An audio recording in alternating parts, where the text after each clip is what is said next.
want to talk to you about 3 fundamental principles of motivation. The first and foremost is you, the teacher. It's absolutely critical for a Christian teacher to recognize that this is a child that Christ died for. It gives that child infinite worth, infinite value. Part of self-esteem, particularly of a young child, happens as a function of reflected image by a significant other.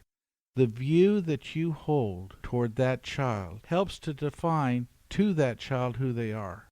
And if you see them as having worth and value, capable of making a contribution for good in this world, that child will pick up on it. They will sense that.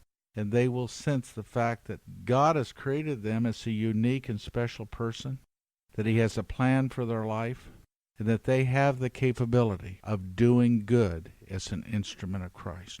And it's absolutely critical that you believe that. You know, you don't know if that child could become another Mother Teresa, or another Martin Luther King, or another Billy Graham, or another Pope Francis, or whoever your heroes may be. And what you are doing is being an instrument, being somebody that teaches and stimulates and believes in that child. It's absolutely critical that you do this. In our program, we structure what we call time with my teacher. In our program, it's 5 minutes, where you have no other supervisory responsibility but of meeting the needs of that child. And it happens in part as a function of prayer. I believe teaching is a ministry calling. And if God has called you to be a teacher, then He will empower you and prepare you and guide you as you pray to meet the needs of that individual child. There are 3 primary objectives in this time with my teacher. The first objective and foremost objective is spiritual growth and development. As a function of having prayed for that child, if the Lord has showed you something to share through the Holy Spirit, then there isn't anything more critical than that, to minister to the spiritual needs of that child. Now, that's not going to happen all the time.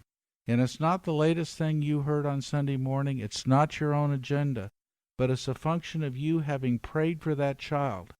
If the Lord has impressed something on your heart to share, there isn't anything more important to do than to share that spiritual truth.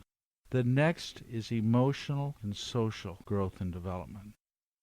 If you see a child who is beginning to blossom in a particular area, maybe it's sharing, maybe it's taking responsibility and picking up after themselves, showing acts of kindness, doing something good, to be able to recognize that emerging character quality, praise and validate it.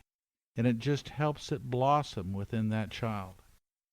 You know, human nature isn't all good.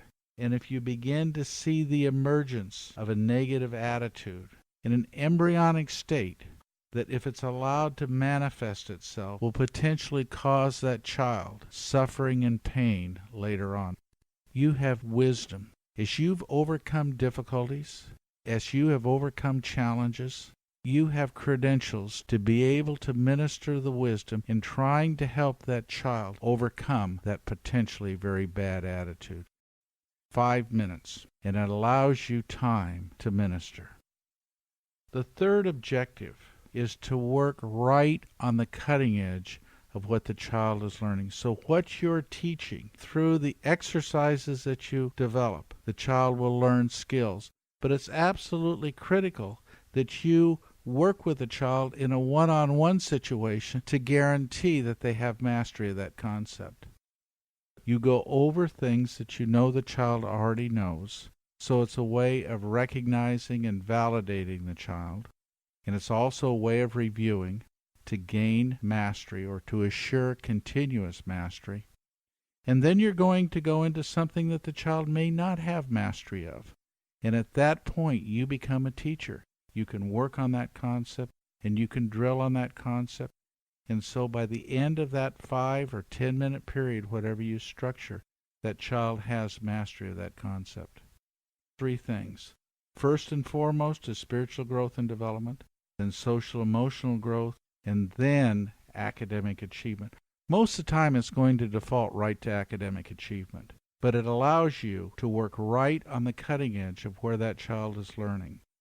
I want to just say this one more time. The most critical element in the program is you as a teacher.